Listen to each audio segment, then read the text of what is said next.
What's up, guys? I want to take a few minutes and make a video on the channel about turkey hunting food plots. I don't think I've ever specifically made a video about turkey hunting food plots, but there's been a lot of questions about that recently, and I'd like to make a video about it and share some things that I've learned over the years that can help you tag, a good bird hunting over a food plot. And I'll throw in some other things in there as well that can help, attract the turkeys to your property, but hopefully it won't be too long. Number one question that people come up with or ask when turkey hunting, food plots, or why that food plot attracts, a turkey. And there's a main reason in there, and it's not necessarily the food plot. It's because that food plot is manicured, meaning it's cut low, it's mowed. If it's a fresh clover plot, it may be just getting established that time of year when turkey season comes in. For instance, Pennsylvania is not till the first weekend of May, and around that time in central PA, that clover may only be a couple inches tall, so it's a low area, a low cut area where there's turkeys can get in there. They can be seen, and it can be a good strut area for them to go in there and fan out and strut. And that's one reason. For instance, in Kentucky, where I just hunted last weekend and me and Jeff killed 2 birds there, it wasn't necessarily in a food plot, but it was in an area that was mowed.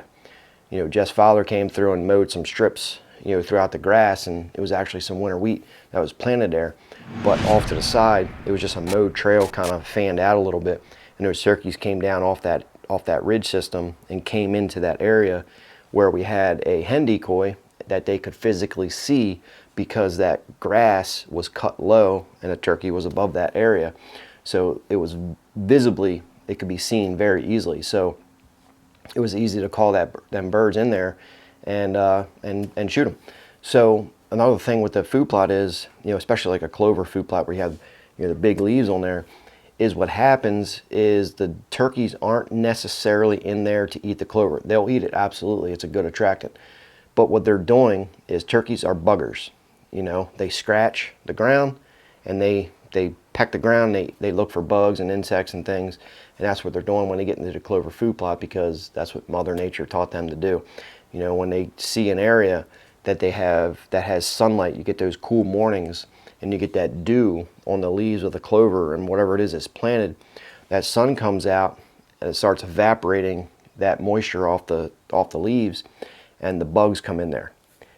When the bugs are in there, the turkeys are going to be in there. So anytime you have a food plot, and it's depending where it's located, you get that sun that's going to hit that early in the morning, and you have heavy dews on there, it's going to start evaporating that moisture, and the bugs are going to be in there, and they're going to be attracted to that. And I've killed a lot of birds like that as well, hunting over a mowed area or a clover plot where that dew is starting to evaporate and the bugs are in there pretty heavy.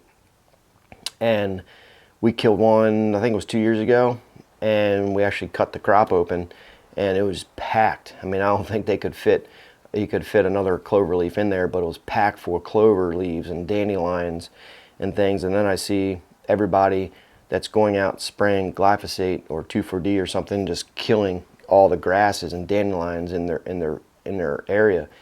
And it's like, dude, you're killing all the turkey food. This is what they eat on a daily basis, and you're killing all of it.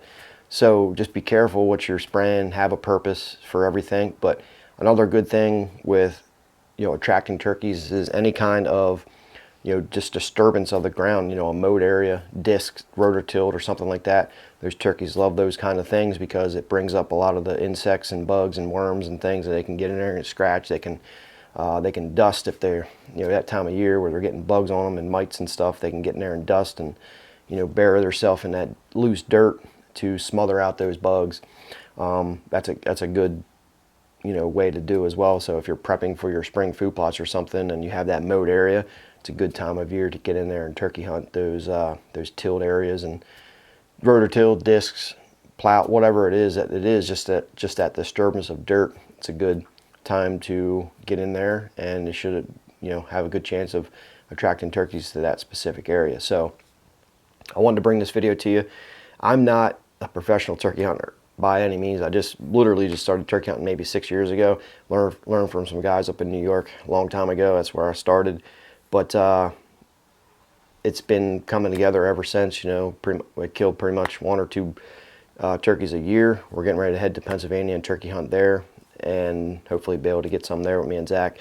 But there's no food plots established, but there are some areas that's low cut, and we kind of know where they're roosting. So another tip with that too, if you know where they're roosting, you can set up there. You know, in Kentucky, I set up in an area that I literally was 50 yards away walking in the morning, and they were roosted right there. But they, you know, when they would fly down, they kind of went the opposite way. So you kind of learn, you know, where they're going, because early mornings this time of year, it's hard to call a turkey off that roost first thing in the morning because they're with hens, and later in the morning when they break up from the hens, then it's easier to call that tom. And so, you know, just because it's 7, 8 o'clock and you haven't heard anything or you haven't seen a tom, don't give up, because those later in the mornings, you know, 8, 9, 10, 11, 12 o'clock can be prime time, because the toms break away from those hens and they're easier to call in.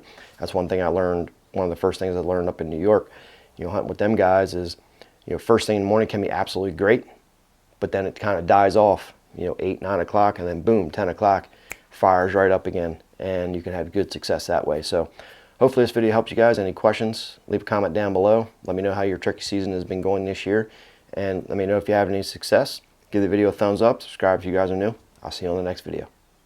Thanks for watching this video, guys. If you want more information on food plots, soil samples, and habitat management, click this video right here on the screen. Thanks for watching. Subscribe if you guys are new.